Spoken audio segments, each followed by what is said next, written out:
कि आप स्मृति चिन्ह द्वारा मुख्य अतिथि श्री योगी आदित्यनाथ जी को सम्मानित करें।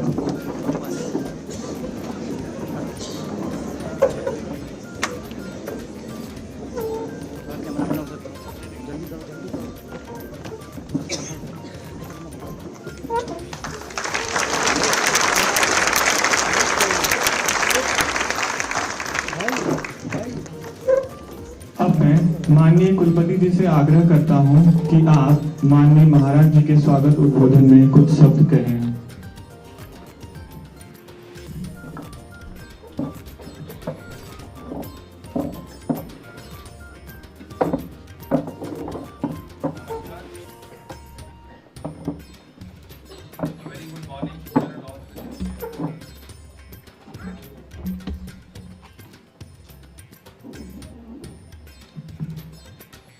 Namaskar, a very good morning to one and all present here. It's utmost honor and privilege for me to deliver this welcome address at the International Conference on Ayurveda, Yoga and Nathpan 2025. We consider it as our profound pleasure to host this significant event and to convene this distinguished gathering of luminaries and revered traditions at Mahayogi Gorakhnath University, Gorakhpur. Let me commence by extending a very warm welcome and acknowledging the esteemed dignitaries both on the dais and off the dais. We are deeply honored to have amongst us the reverend presence of the Peethadeshwar of Gorakhpur, Pujya Shri Yogi Adityanath Ji Maharaj, the Honorable Chancellor of Mahayogi Gorakhnath University, Gorakhpur, and the Honorable Chief Minister of Uttar Pradesh, who is kindly graciously presiding over this session.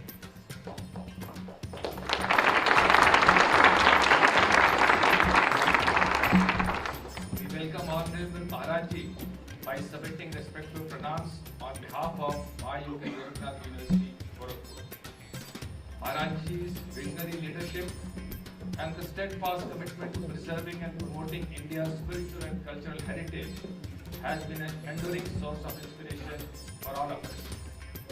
Maharaj Ji's unwavering support for initiatives such as this conference serves as a beacon and encouraging us to advance the cause of our ancient wisdom and our cherished Indian traditions. We are eager to listen to his special address on contribution of Ayurveda, Yoga and Nathpan towards humanity.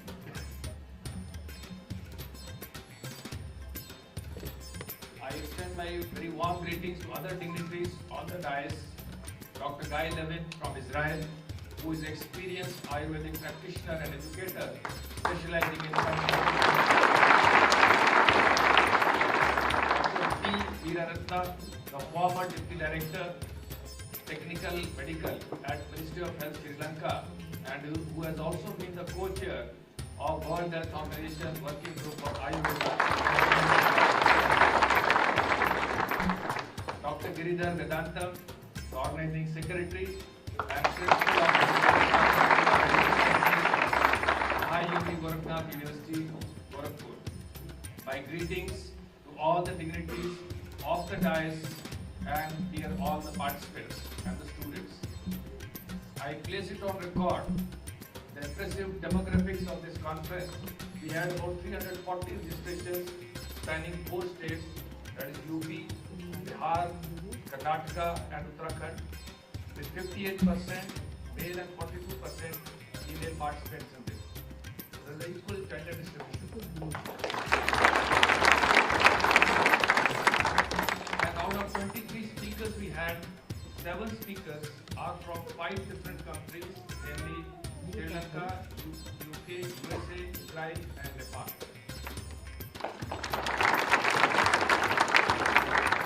This event is a celebration of the profound wisdom embodied in Ayurveda, Yoga and Nathpan, and is also a platform to explore the contemporary relevance in addressing the challenges of modern life. These traditions, deeply rooted in our cultural heritage, they transcend time and offer pathways to holistic well-being and spiritual evolution. As the Vice Chancellor of Mahayogi Gorakhnath University, I express my profound gratitude that under the guidance of Honorable Chancellor, the university is making rapid strides in reviving and integrating our Indian traditions, cultural values, and heritage.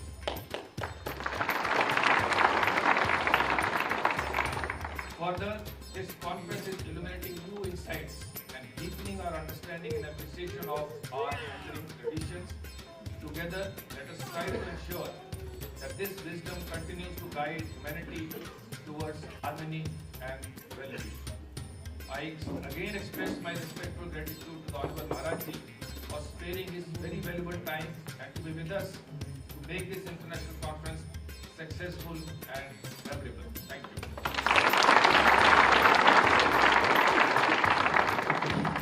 मैं माननीय कुलपति जी का धन्यवाद करता हूँ और doctor Jitendra Mishra आगे के कार्यक्रम को बढ़ाता हूँ। आज यहाँ महाराज जी के पुण्यहस्तों के द्वारा कुछ पुस्तकों का विमोचन होना है, जिनमें प्रथम पुस्तक इंटरनेशनल सेमिनार ऑन आयुर्वेद योग एंड नाथपंथ 2025 सोवेनियर है, अर्थात प्रोसीडिंग अंतर्राष्ट्रीय संगोष्ठी international journal of Ayurvedic medicine 2025 एवं द्वितीय पुस्तक आयुर्वेद औषधि प्रयोग विज्ञान है, जिसके लेखक डॉक्टर के.आर.सी. रेड्डी जी हैं, एवं तृतीय पुस्तक नाथ योग एवं आयुर्वेद है, जिसके लेखक डॉक्टर शांतिभूषण हांडूर जी हैं। अतः मैं डॉक्टर के.आर.सी. रेड्डी जी एवं डॉक्टर शांतिभूषण हांडूर जी को मंच पर आमंत्रित और मैं पुस्तक विमोचन के लिए महाराज जी से अनुरोध करता हूँ।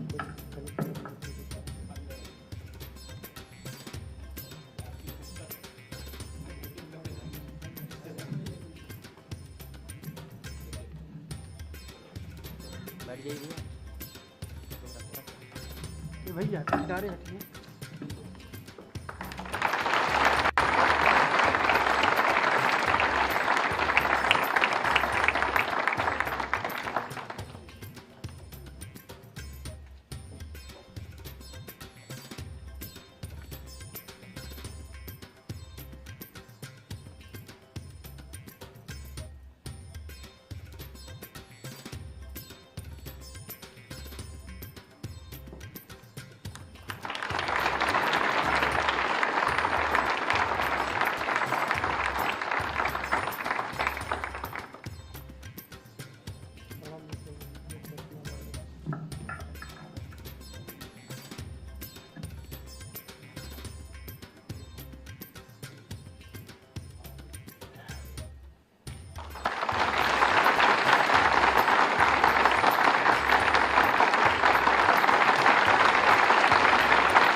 मैं कार्यक्रम को आगे बढ़ाता हूं।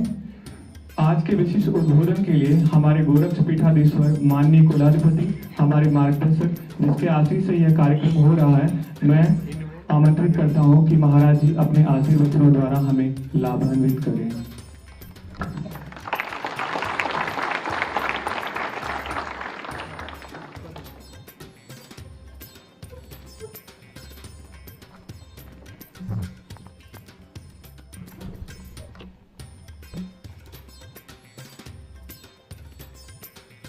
आयुर्वेद योग एवं नाथपंथ से संबंधित इस इंटरनेशनल कॉन्फ्रेंस में आज यहाँ पर उपस्थित महायोगी गोरखनाथ विश्वविद्यालय के कुलपति प्रोफेसर सुरेंद्र सिंह जी, आज के इस समारोह में विशिष्ट अतिथि के रूप में उपस्थित पंचकर्म के विशेषज्ञ, association for the advancement of Ayurveda in Israel mister Goyal Levin, doctor T Veerarasan, प्राचार्य Guru Gorakhnath institute of medical sciences doctor Girdhar Vedantam, आज के इस विशेष कॉन्फ्रेंस में उपस्थित आयुर्वेद और योग के सभी विशेषज्ञगण,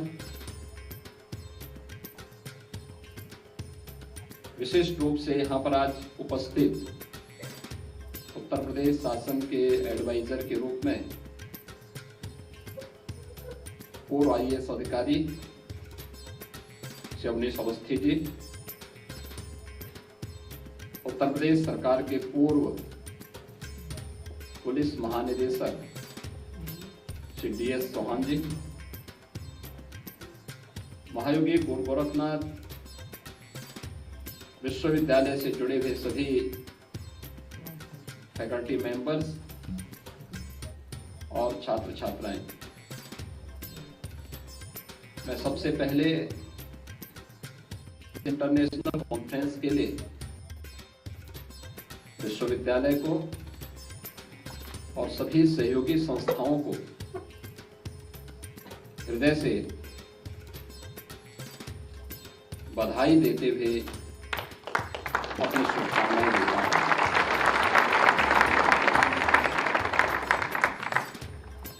एक विश्वविद्यालय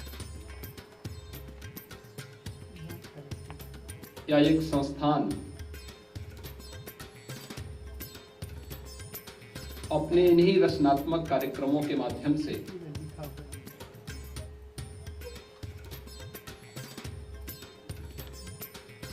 वर्तमान पीढ़ी को नवीन ज्ञान से ओतप्रोत कर सकती है। हमारा वैदिक सूक्त भी ये कहता है, आनो भद्रा कर्तुओ यंतु विश्वत, यानी ज्ञान के लिए सभी दरवाजे खुले रखो, यानी उसको कहीं से भी वह मिले तो उसके लिए रास्ते कभी बंद मत करो। और इस प्रकार की कॉन्फ्रेंसेस इस प्रकार के ज्ञान से ओतप्रोत करने के सबसे सशक्त माध्यम होते हैं, जो ज्ञान की जड़ता को रोकने, उसको तोड़ने और उसको नवीनता से ओतप्रोत करने में एक बड़ी भूमिका का निर्वहन करते हैं।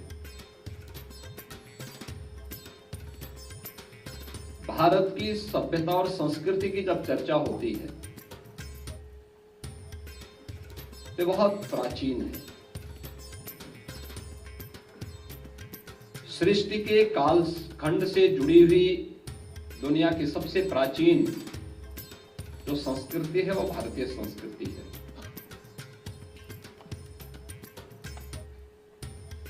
अलग अलग कालखंड, अलग अलग ऋषि मुनियों ने ज्ञान की इस धारा को अपने अनुभव से, अपनी चेतना के दिव्य अनुभूति से एक नया आयाम प्रदान किया है। और उसी में भारत के ज्ञान की इस पूरी धारा को 4 संहिता के रूप में लिपिबद्ध करने का नेतृत्व जिस महापुरुष ने किया था वे थे महर्षि वेदव्यास। वेदव्यास ने चारों वेदों को, ऋग्वेद को, यजुर्वेद को, सामवेद को और अथर्ववेद को लिपिबद्ध करके संहिताबद्ध करते हुए आने वाली पीढ़ी के लिए दिया। पहले ज्ञान की धारा भारत के अंदर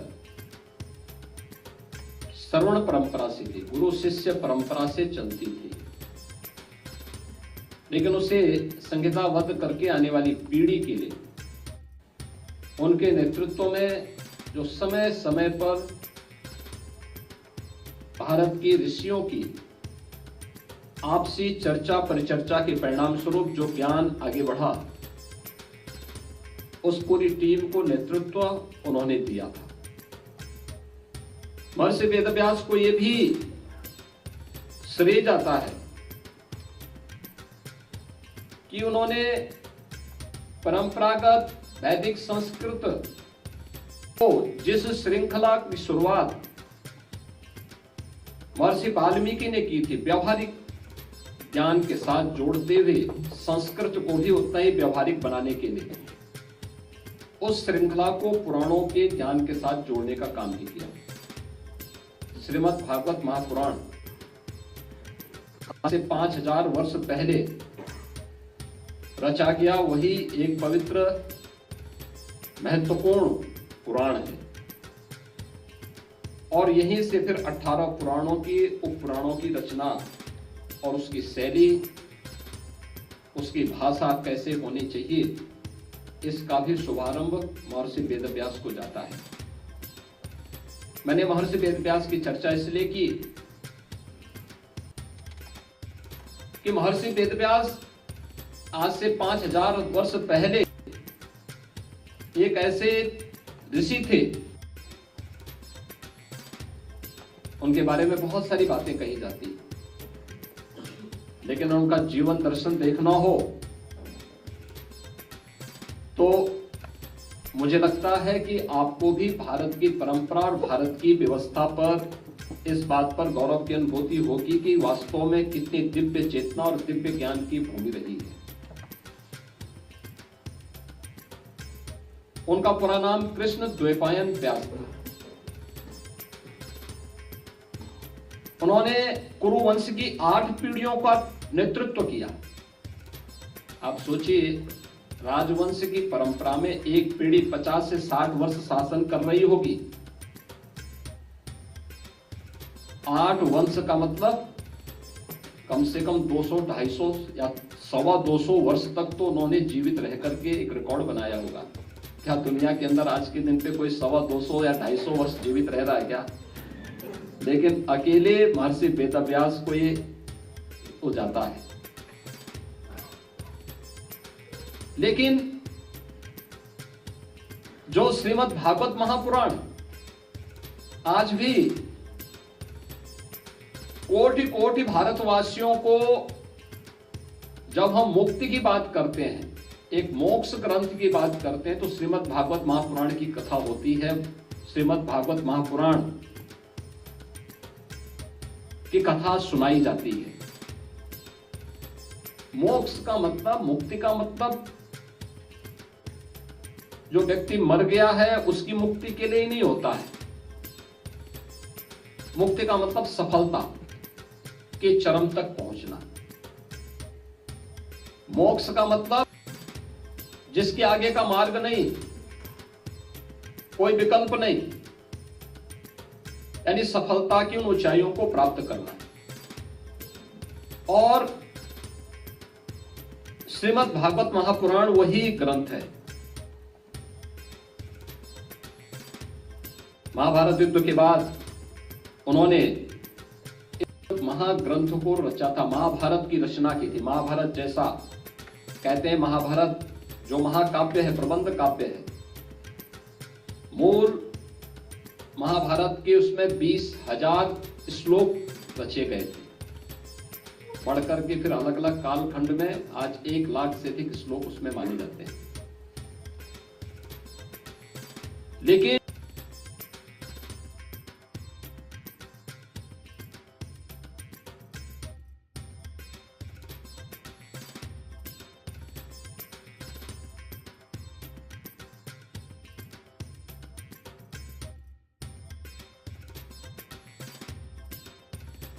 एक बात कहनी पड़ी थी।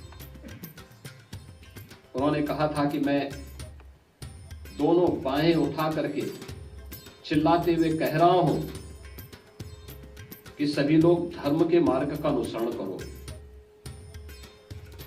क्योंकि धर्म से ही अर्थ और कामनाओं की सिद्धि हो सकती है। लेकिन मेरी कोई सुनता ही नहीं। भारत की जो परंपरा रही है, भारतीय मनीषा ने धर्म के अर्थ को केवल उपासना विधि तक सीमित नहीं रखा, इसको बहुत व्यापक दिया, बहुत व्यापक स्वरूप दिया है। व्यापक स्वरूप का मतलब धर्म को उन्होंने एक विराट परिप्रेक्ष्य में लिया है।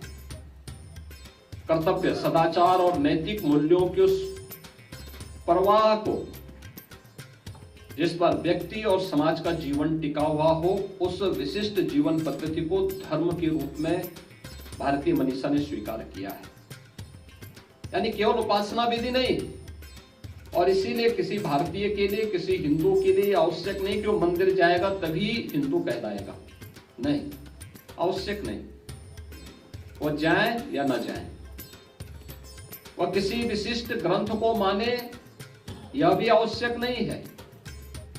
यानी धर्म के विराट स्वरूप को वास्तविक परिप्रेक्ष्य में अगर किसी ने समझा है तो भारतीय दृष्टि है, और उस व्यापक दृष्टि को लेकर के यानी कर्तव्य, सदाचार और नैतिक मूल्यों के पर्याय को ही धर्म माना उन्होंने।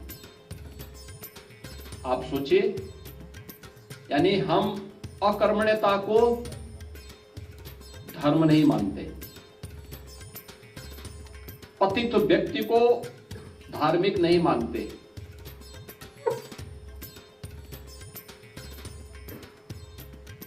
दुराचारी को सामाजिक मूल्यों के लिए खतरा मानते हैं। आपने इसलिए देखा होगा किसी भी धार्मिक ग्रंथ को आप देखेंगे भारत के अंदर, तो वह ऐसे लोगों को खलनायक के रूप में प्रस्तुत करता है जो इन मूल्यों से पतित हो, इनसे विरत हो। और इसीलिए वह कहते हैं कि धर्म के मार्ग का अनुसरण करो, क्योंकि धर्म के पथ पर चलोगे तो अर्थ का उपार्जन भी होगा, कामनाओं की सिद्धि भी होगी। और जब ये एक एक जो 4 पुरुषार्थ भारतीय मनीषा ने माने हैं, धर्म, अर्थ, काम और मोक्ष, तो धर्म के पथ पर चल करके अर्थ और कामनाओं की सिद्धि होगी तो मोक्ष अपने आप प्राप्त होगा, मुक्ति अपने आप प्राप्त होगी, यानी आपको सिद्धि प्राप्त होगी। एक तरफ भारतीय मनीषा इस बात को मानती है, धर्म को किस रूप में, और दूसरी तरफ यह भी बोलती है कि शरीर माध्यम खलु धर्म साधनम, यानी धर्म के जितने भी साधन हैं, चाहे वह धर्म हो, अर्थ हो, काम हो, मोक्ष हो, ये सभी स्वस्थ शरीर से ही संभव हो सकते हैं। यानी अगर शरीर रुग्ण है तो भारतीय मनीषा कहती है कि फिर आप किसी भी पुरुषार्थ को प्राप्त नहीं कर सकते। तो भारतीय मनीषा की दृष्टि और उसकी व्यापकता को आप इसी से पहचान सकते हैं। आयुर्वेद, योग, ये उसी से जुड़े हुए हैं जो भारतीय मनीषी की एक व्यापक साधना और सिद्धि का एक चरम उत्कर्ष रूप आज भी देखने को मिलता है, और इससे पहले के कालखंड में तो वही था। जब हम आयुर्वेद की बात करते हैं तो आयुर्वेद कहता है कि जो चराचर जगत है ये पंचभूतों से बना हुआ है, और उन्हीं पंचभूतों से हमारा शरीर भी बना है।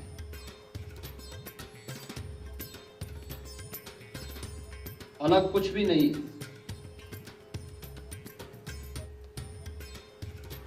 और महायोगी गोरखनाथ जी भी कहते हैं, पिंड माही ब्रह्मांड समाया है,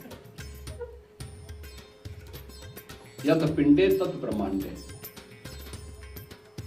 यानी जो कुछ भी इस ब्रह्मांड में वही हमारे इस पिंड, इस शरीर में है। इस शरीर में पूरा ब्रह्मांड समाया हुआ है। गोरखनाथ जी का जो क्रियात्मक योग है वह भी, नाथ पंथ से जुड़ा हुआ क्रियात्मक योग है वह भी इस पूरे ब्रह्मांड के जुड़े हुए उन सभी रहस्यों को इस शरीर के अंदर ही देखने का काम करता है, उसी में ढूंढने का काम करता है। सिद्धि की पराकाष्ठा पे पहुंचा हुआ एक योगी ज्ञान की खोज में कहीं बाहर नहीं भटकता, अपने अंतःकरण को ही टटोलने का काम करता है, उसी अंतःकरण में ही ज्ञान के उस रहस्य को ढूंढने का प्रयास करता है। पंचभूतों से जुड़ी हुई इस सृष्टि को इस शरीर के अंदर देखना, और उसी में आयुर्वेद इस बात को कहता है कि जो पंचभूत हैं इनका कारण फिर शरीर की रचना के साथ जुड़ती है। वात, पित्त और कफ का एक निश्चित समन्वय शरीर की जीवंतता को बनाता है। लेकिन जब भी उसमें विसंगति आएगी तो व्यक्ति उस विकार से संबंधित रोग से रुग्ण होगा।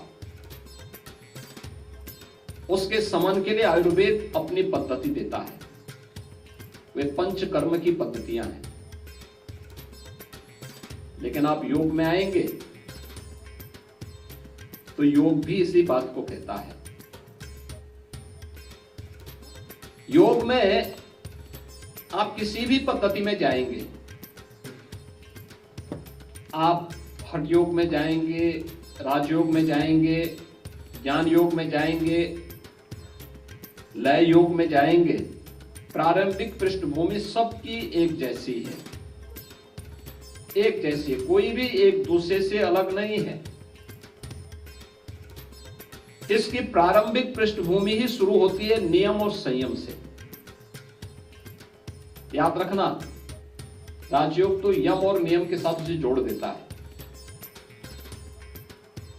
हठ योग उसे खटकर्म के साथ जोड़ देता है। अगर आयुर्वेद में पंचकर्म है तो हठ योग में यही खटकर्म है, 6 कर्म है, धोती, बस्ती, नेति, नौली, त्राटक, कपालभाति। और इन सभी क्रियाओं को आपस में जोड़ने के लिए, लेकिन उसकी आधारशिला क्या कहते हैं? आयुर्वेद भी कहता है कि जब भी देश, काल और परिस्थिति के कारण किसी एक वात, पित्त और कफ में विसंगति आती हो तो उसके समन के लिए आप पंचकर्म की कार्यक्रमों के साथ जुड़ सकते हैं। बस्ती है, धोती है, बमन है, विरेचन है, इन सभी क्रियाओं के साथ आप जुड़ सकते हैं। लेकिन योग भी, हठ योग भी इस बात को कहता है, उसके लिए भी निश्चित नियम है। उनका पालन कोई व्यक्ति करेगा तो उन विकारों से, जो देश, काल और परिस्थिति के कारण, ऋतु चक्र के कारण जो विकार होते हैं, उन विकारों से हमें मुक्ति मिल सकती है। वातस, कफ से जुड़ी हुई या पित्त से जुड़ी हुई कोई विकार है तो ये जितने भी खटकर्म योग के हैं, इन सब से मुक्ति मिल सकती है। और स्वस्थ शरीर अगर आपका है तो योग की क्रियाएं हो या आयुर्वेद की पद्धति, ये मान्यता है कि साधना के चरम उत्कर्ष तक पहुंचने के लिए या तो विशेष ईश्वरीय कृपा और गुरु कृपा हो जाए, या व्यक्ति अपनी साधना से उस लक्ष्य को प्राप्त करे, या औषधियों से उसको प्राप्त करे। दिव्य औषधियां भी इसमें कारक होती है। लेकिन समय के अनुरूप हम लोग उससे च्युत होते गए, उससे भागते गए। परिणाम क्या रहा? परिणाम आज हम सबके सामने है। जैसे हमने भारत की ज्ञान की धरोहर को गौरव की बजाय उसके साथ उससे एक दूरी बनानी प्रारंभ की। जो अपना था उस पर हम लोगों ने गर्व करने की बजाय उसको हे दृष्टि से देखना प्रारंभ किया, और ये हर एक क्षेत्र में होता गया। परिणाम क्या था? एक समय ऐसा भी आया जब हमें बता दिया गया कि जो भारतीय है वह हमारे लिए हीन भावना से ग्रसित होने वाला एक विषय बन गया। जो बाहरी है वह हमारे लिए ऐसा हो गया जैसे कि यह कोई बहुत दिव्य ज्ञान का स्रोत हो, और परिणाम क्या हो गया कि हम अपनी ही उपलब्धियों से वंचित होते गए। एक समय ऐसा भी आया जब योग को अन्य लोगों ने अपने नाम पर पेटेंट करना प्रारंभ कर दिया। जब आयुर्वेद की तमाम औषधियों को बहुत सारे लोगों ने अपने नाम से पेटेंट करना प्रारंभ कर दिया, हम उससे भी वंचित होते गए। ऐसे ही धाराएं अलग अलग समय में होती गई। लेकिन आज ये समय है जब प्रधानमंत्री मोदी जी के नेतृत्व में एक नए भारत का हम दर्शन कर रहे हैं, तो इसमें हमें बहुत सारी चीजें ऐसी देखने को मिलती हैं जिसमें भारत की ज्ञान की इस धारा को, चाहे वह आयुर्वेद के माध्यम से हो, चाहे वह योग के माध्यम से हो, वह किसी न किसी रूप में आज फिर से हम सब भारतीयों को प्राप्त होता हुआ दिखाई दे रहा है। आज देश के अंदर ट्रेडिशनल मेडिसिन से जुड़े हुए जो केंद्र स्थापित हो रहे हैं, all India institute of Ayurveda की स्थापना हो रही है। आज देश के अंदर 21 जून की तिथि का बेसब्री से हम सबको इंतजार होता है जब विश्व योग दिवस का आयोजन होता है। तो केवल भारत ही नहीं, दुनिया के तमाम देश उस विधा के साथ जुड़ करके भारत की ज्ञान की परंपरा के प्रति कृतज्ञता ज्ञापित करते हैं। लेकिन उद्देश्य सबका एक ही है, आरोग्यता को प्राप्त करना। लक्ष्य सबका एक ही है। और अगर आपका स्वस्थ शरीर है तो स्वस्थ शरीर में आप वह सब कुछ प्राप्त कर सकते हैं जो मैंने पहले कहा कि शरीर माध्यम खलु धर्म साधनम। धर्म के जितने भी साधन हैं वह एक स्वस्थ शरीर से ही संभव हो सकता है। लेकिन हम सबको इस बारे में ध्यान रखना होगा कि सबसे पहले भारत की ज्ञान की विधा के प्रति कृतज्ञता ज्ञापित करना, नियम और संयम का जीवन में पालन करना। हमारी दिनचर्या कब होती है? जब हम समय पे जगते नहीं, समय पे सोते नहीं। समय पे जगते नहीं, समय पे सोते नहीं। हमारे एक बहुत वरिष्ठ पदाधिकारी थे,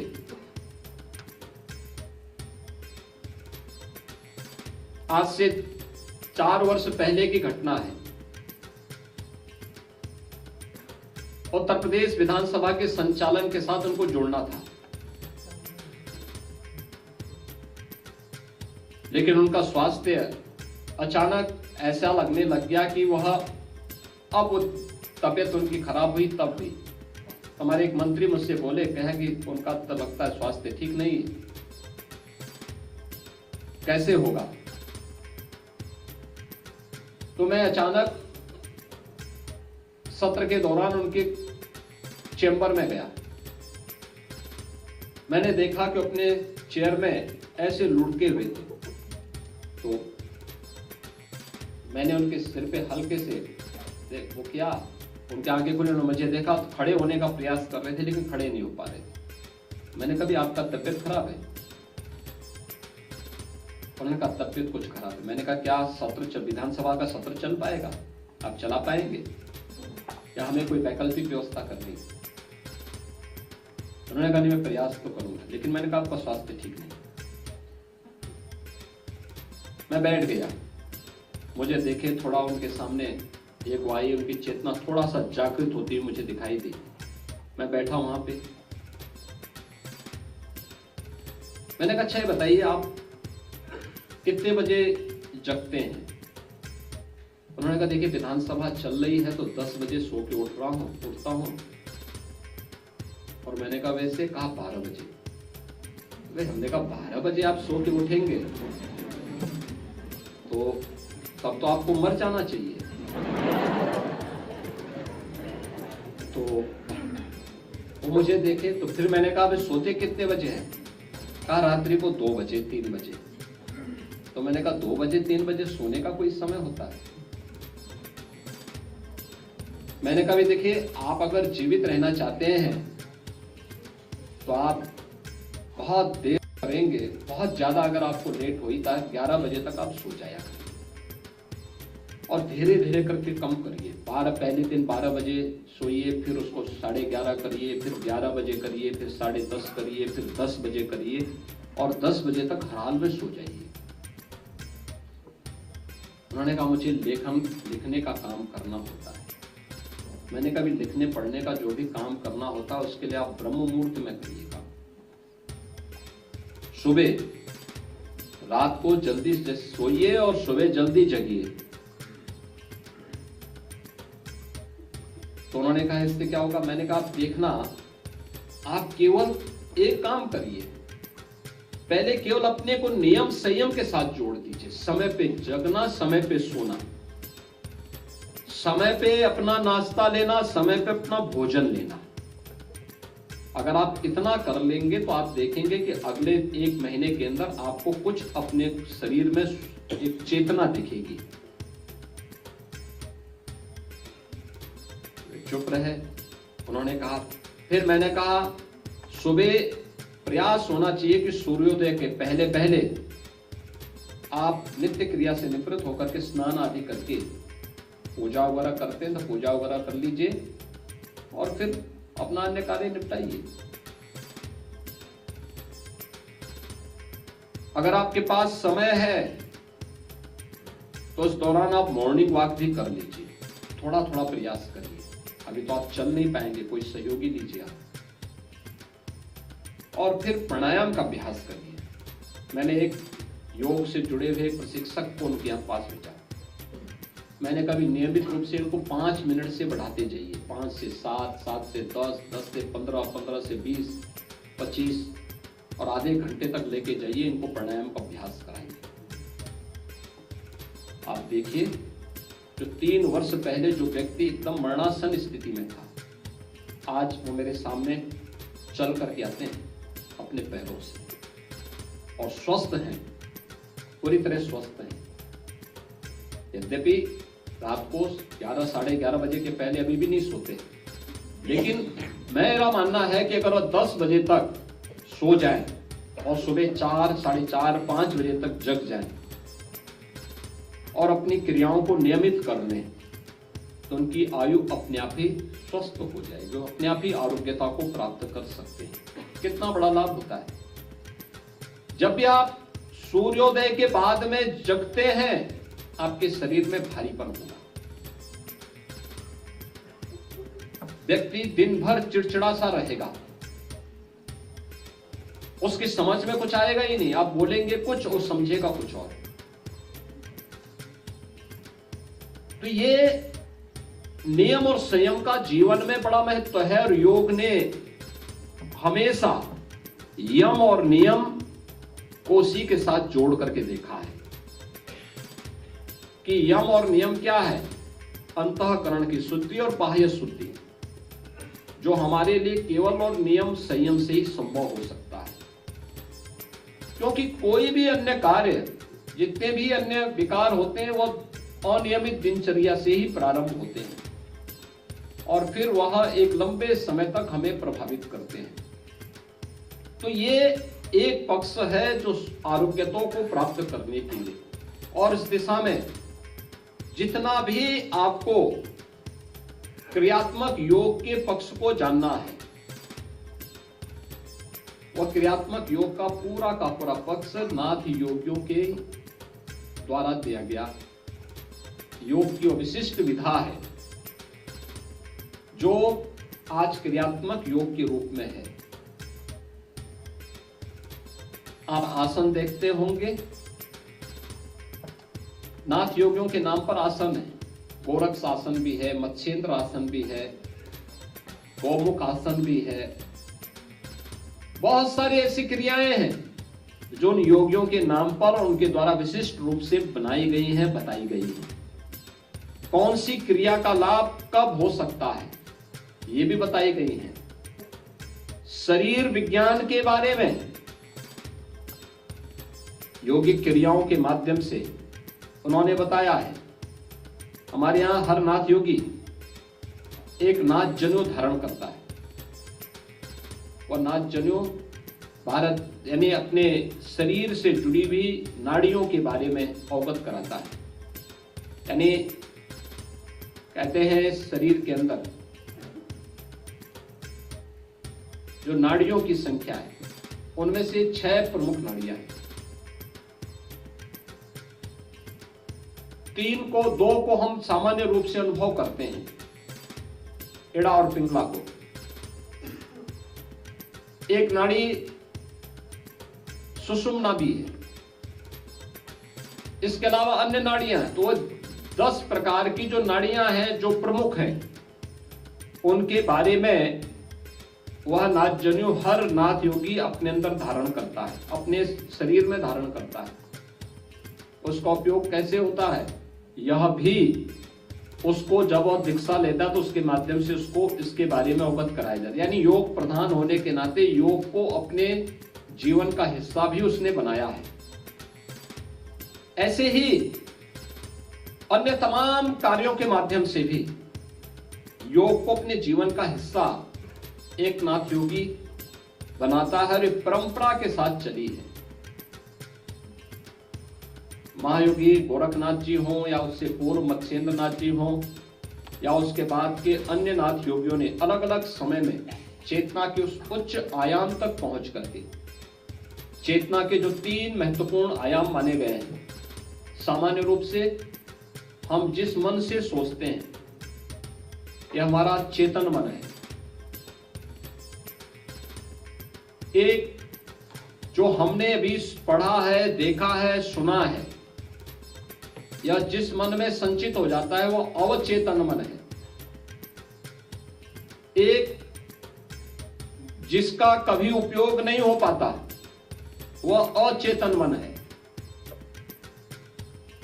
कहते हैं कि मनुष्य का जो मन है जितना चेतन है यह उसके मन का एक बहुत छोटा सा भाग है, बहुत छोटा सा भाग है। अवचेतन मन उससे बड़ा भाग है कि जन्म जन्मांतर के सभी संस्कारों का चेतन रूप में उसके अंदर संचय है। जब व्यक्ति उसका अभ्यास करेगा तो व्यक्ति वहां तक पहुंच पाएगा। आप देखते होंगे बहुत सारी चीजें आपके स्मृति में अचानक आती होंगी अवचेतन मन के कारण। और एक मन वह भी है जिसके बारे में कभी व्यक्ति सोचता ही नहीं।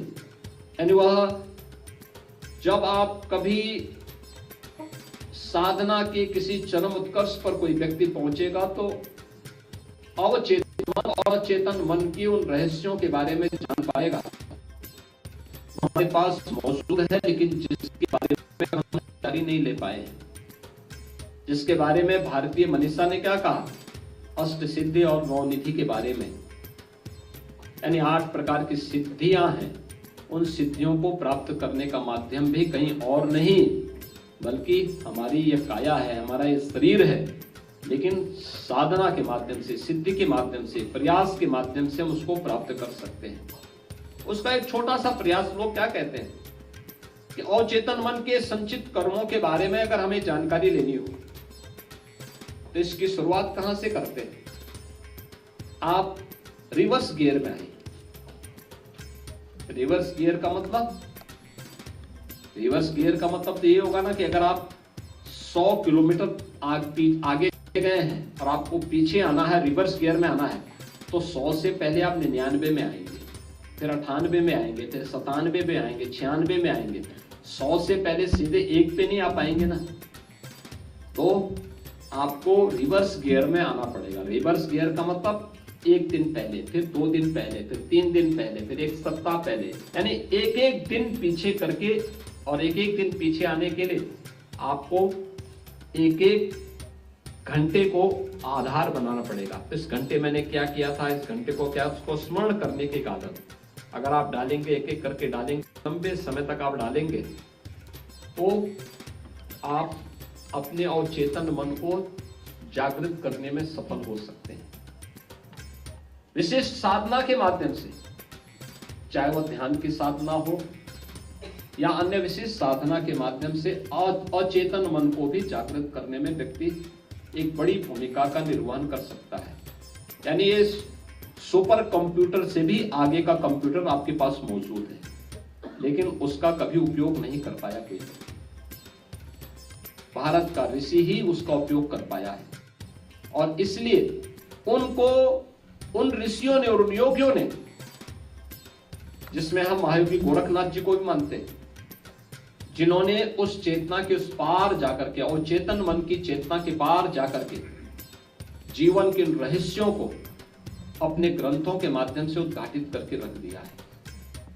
और उस दृष्टि से जब हम करते हैं तो उन्होंने कहा, चेतना के उस पार जाने के लिए सामान्य व्यक्ति के लिए ध्यान की साधना में बैठना बहुत कठिन होता है, क्योंकि मन तो आपका बहुत चंचल होता है।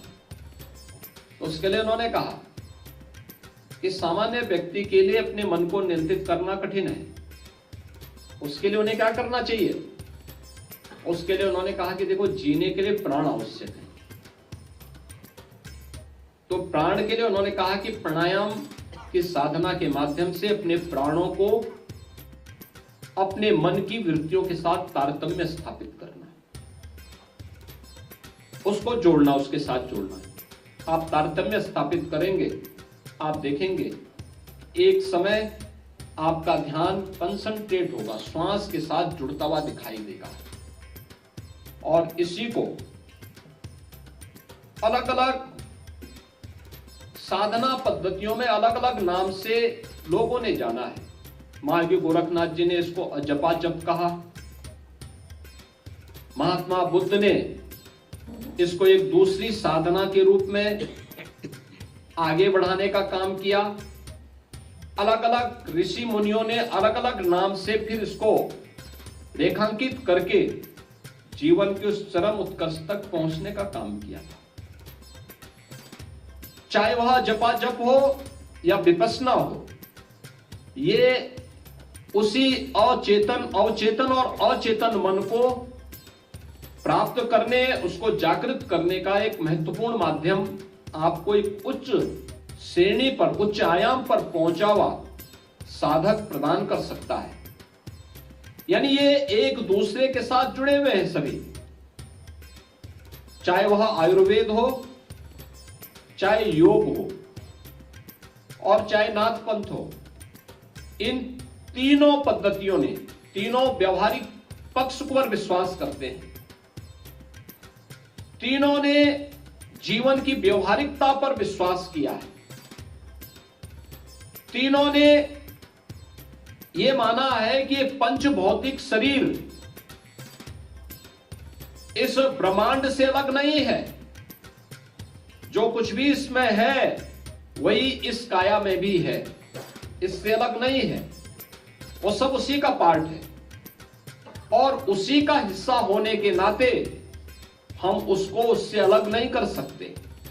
हमें उसके साथ तारतम्य स्थापित करना पड़ेगा, और जो कुछ हम ब्रह्मांड में ढूंढ रहे हैं उसको अपनी इस काया के अंदर ढूंढेंगे तो हमें आसानी से वो प्राप्त हो जाएगा।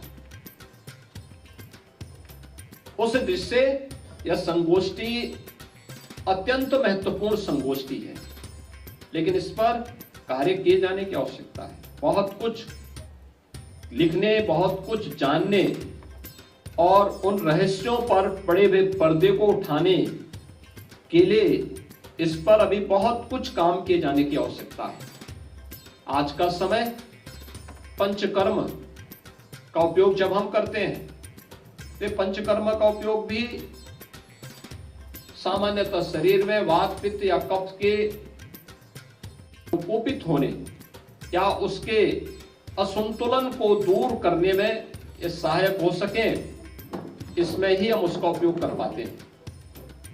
या फिर खटकर्म जो योग के हैं, इसमें भी उसका उपयोग शरीर से जुड़ी हुई उन विकारों को, चाहे वातज हो, पित्तज हो या कफ से जुड़ी हुई उन विकारों को दूर करने में उसका उपयोग किया जाता है। या फिर नाथ योगियों ने अलग अलग साधना के माध्यम से जो कुछ भी दिया उसका उद्देश्य भी एक ही है। और जो मैंने आपको बताया कि सामान्यतः योग को हम अष्टांग योग के रूप में मान लेते हैं, नाथ योगियों की योग की साधना को हम हठ योग के रूप में मान लेते हैं, और आयुर्वेद की पद्धति को पंचकर्म के रूप में मान लेते हैं। ये कोई भी अलग नहीं है, एक दूसरे के साथ ही सभी जुड़े हुए हैं। आयुर्वेद भी आपको नियम संयम का पालन करने के लिए प्रेरित करता है, उसकी आज्ञा देता है।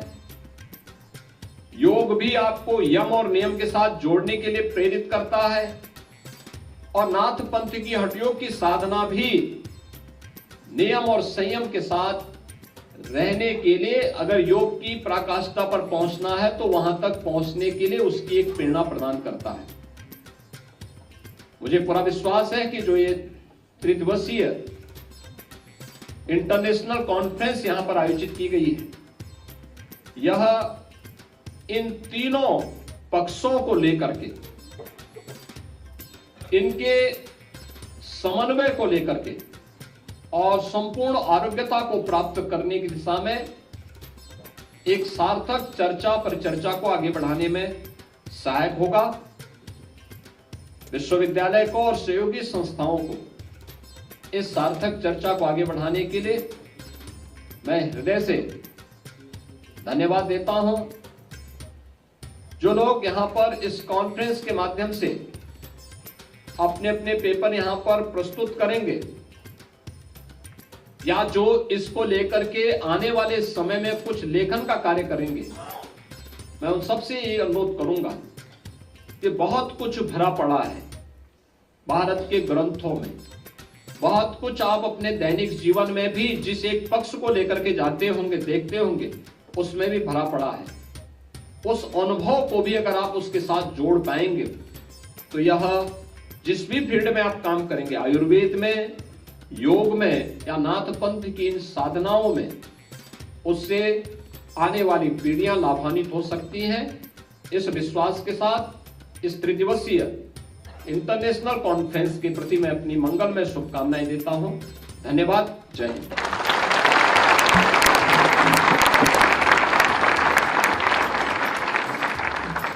अब मैं आभार ज्ञापन के लिए हमारे प्राचार्य डॉक्टर गिरधर वेदांत जी से आग्रह करता हूं।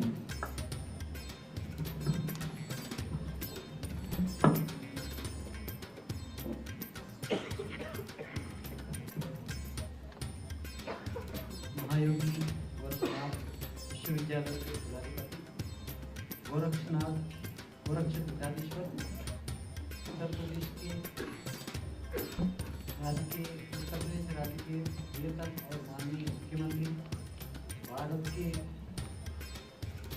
महान नेता, महाराज जी को हमारा विश्वविद्यालय की तरफ से हम आभारी करते हैं और उसका पाँच रुपये हम प्रदान करते हैं।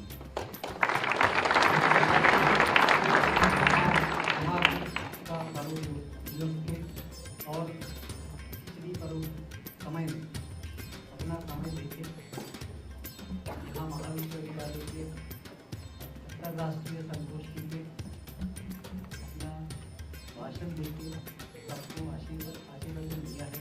हम धन्य हुए हैं, इसलिए हम उसका प्रदान करते हैं।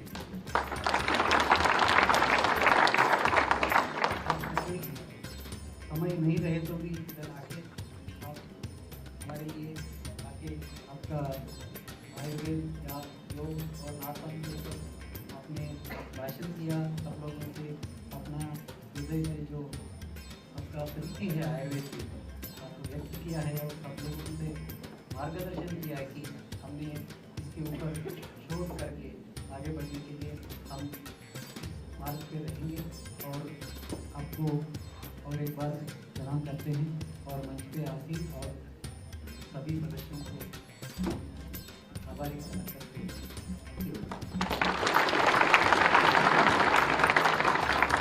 अब आप सभी अतिथियों एवं गणमान्य जनों से अनुरोध है कि आप अपने स्थान पर वंदे मातरम राष्ट्रगीत के लिए खड़े हो जाएं।